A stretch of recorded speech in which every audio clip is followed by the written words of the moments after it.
Hello বন্ধুরা, welcome to my channel.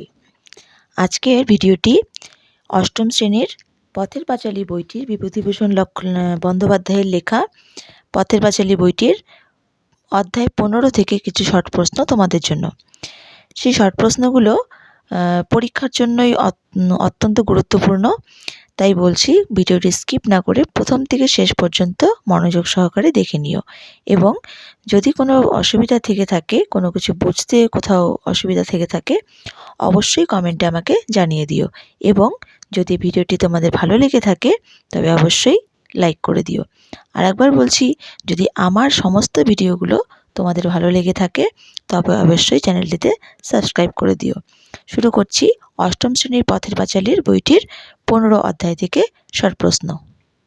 প্রথম প্রশ্নটি রয়েছে, কার সাথে অপুর অনেক দিনের ভাব? কার সাথে অপুর অনেক দিনের ভাব? উত্তরটি গ্রামের বৃদ্ধ নরোত্তম দাসের সাথে অপুর অনেক দিনের ভাব। গ্রামের বৃদ্ধ নরোত্তম দাসের সাথে অপুর অনেক দিনের ভাব। 2 নম্বর প্রশ্ন। প্রশ্নটি হলো, নরোত্তম দাসের সাথে অপুর আলাপটি কেমন? নরোত্তম দাসের সাথে অপুর আলাপটি কেমন? উত্তর খোলার সঙ্গীদের সঙ্গে আলাপের মতো ঘনিষ্ঠ, বাধাহীন, উল্লাস ভরা। 4 নম্বর প্রশ্ন।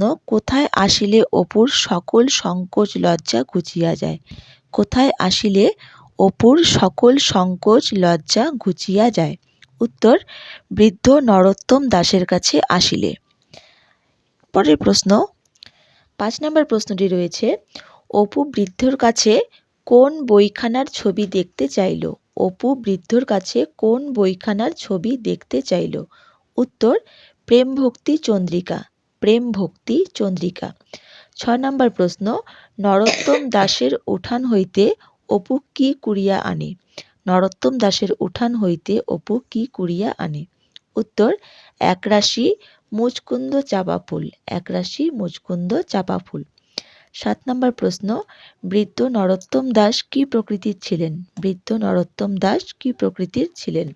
উত্তরটি হলো বৃদ্ধ নরোত্তম দাস ছিলেন গৌরবর্ণ, দিব্যকান্তি। তিনি বিশেষ গোলমাল পছন্দ করেন না, প্রায় নির্জনে থাকেন। আবার বলছি, বৃদ্ধ নরোত্তম দাস ছিলেন গৌরবর্ণ, দিব্যকান্তি। তিনি বিশেষ গোলমাল পছন্দ করেন না, প্রায় নির্জনে থাকেন। এরপর চলে আসছি 8 নম্বর প্রশ্নে।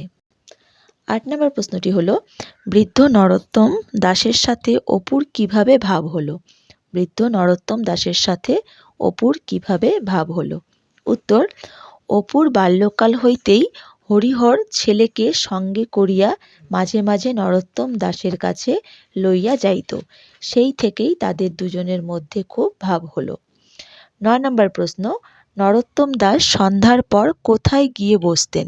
উত্তর গাঙ্গুলিদের চণ্ডী মণ্ডপে। গাঙ্গুলিদের চণ্ডী মণ্ডপে। এরপর 10 নম্বর প্রশ্ন।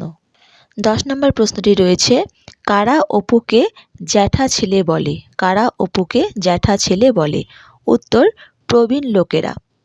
আচ্ছা, একটি কথা বলে রাখছি তোমাদের, আমি 1 নম্বর প্রশ্নের পরে কিন্তু আমি 3 নম্বর প্রশ্নটি তোমাদের বলেছিলাম। 2 নম্বরটি কিন্তু আমি লিখিনি সেখানে। তো 2 নম্বর প্রশ্নটি এখানে রয়েছে। আমি নাম্বারগুলো আবার কাটাকাটি না করে 2 নম্বর প্রশ্নটি আমি এখানে লিখে নিয়েছি। তো তোমরা 1 নম্বরের পরে এটা 2 নম্বর দিতে পারো, অথবা যদি যেরকম আছে তেমনই থাকতে পারে, কিন্তু নাম্বারগুলো ঠিক করে নিও। তো 2 নম্বর প্রশ্নটি হচ্ছে, আমি মরবার সময় বইখানা তোমাকে দিয়ে যাব দাদু। তোমার হাতে বইয়ের অপমান হবে না। কে কাকে এ কথা বলেছিল? উত্তর বৃদ্ধ নরোত্তম দাস অপুকে এ কথা বলেছিল। বৃদ্ধ নরোত্তম দাস অপুকে এ কথা বলেছিল। এই হলো আজকের 15 অধ্যায়ের 10টি প্রশ্ন।